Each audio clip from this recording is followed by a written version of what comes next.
たします。こんにちは。ところでございます。松井です。どうぞよろしくお願いいたします。症状流転というタイトルで、あらゆるものっていうのは繰り返し生まれてきて、またそれが変化していく、そういった意味を込めてふすま園コンセプトとなっています。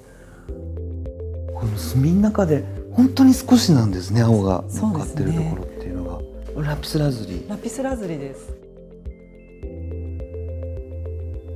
墨の中にこの青色があるっていう緊張感っていうのかな、ありがたさというか。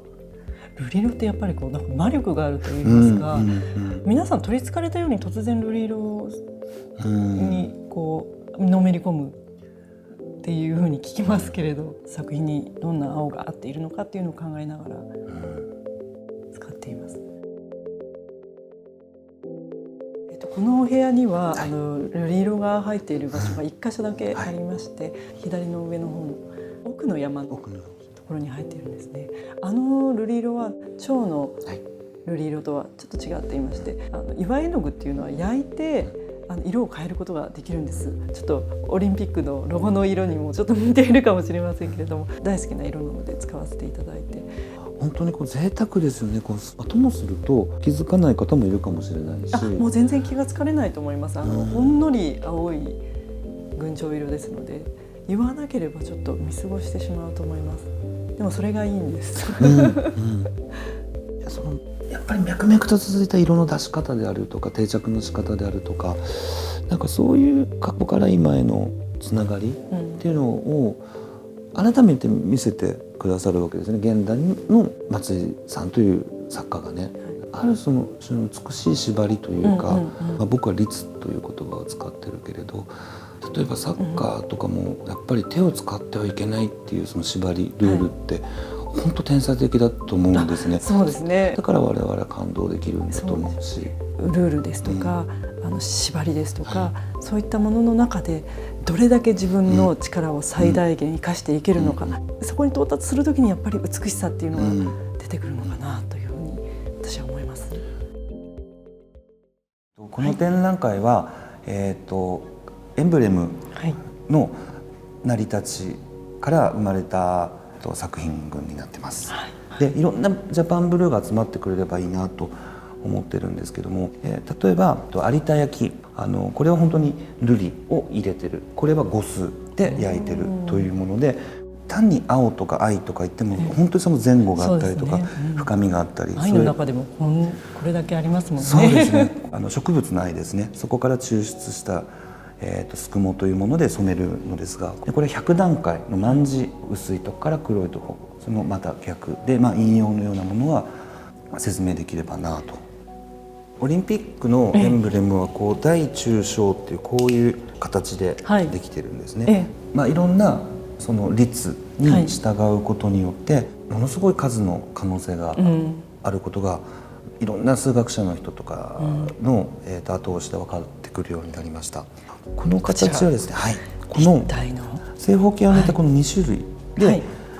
つなぐと、こういう球のような形になるんですね。なのでまだ数学的に名付けられてないものみたいなこともリーチできるんだなって、まだまだだから掘り起こせることっていうのはあると思ってます。これは一枚一枚漆でできているということですか？そうですね。いわゆる乾漆像ですね。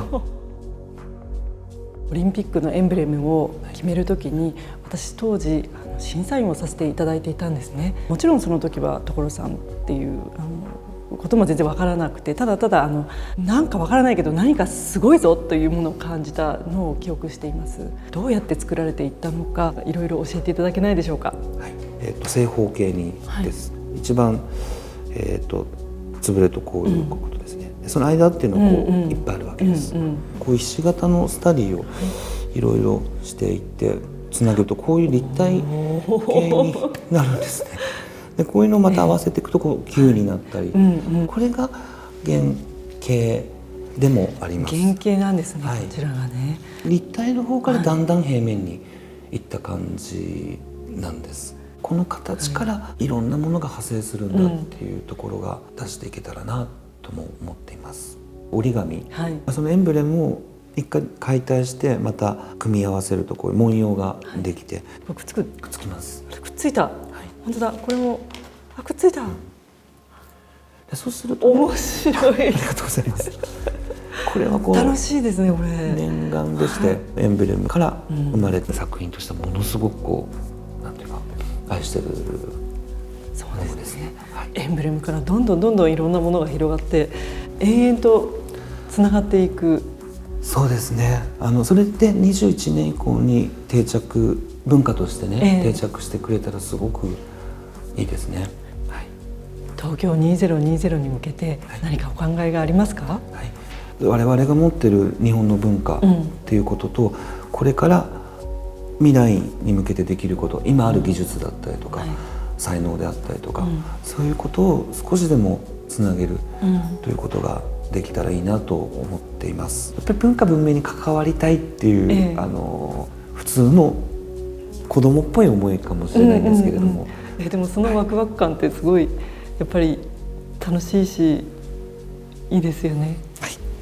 松井さんはどうでしょうか？私はもう本当に単純にアスリートの方々のその勝ち負けとかではなくて、ギリギリの限界を目指してやっていってるっていうその姿にやっぱり感動すると思いますし、そういうのを見てみたいっていうふうに思っています。これはね、すごく愛してるプロジェクトで、中にこう力が入っていくと外に力が出ると両方言えればいいなと、本当に一つになってそれの力をまた発散するっていうことの象徴の形ができればいいなと思って作ってたものです。あっていう驚きがあるっていう、そういう作品大好きです。ありがとうございます。せーの、 We are one team。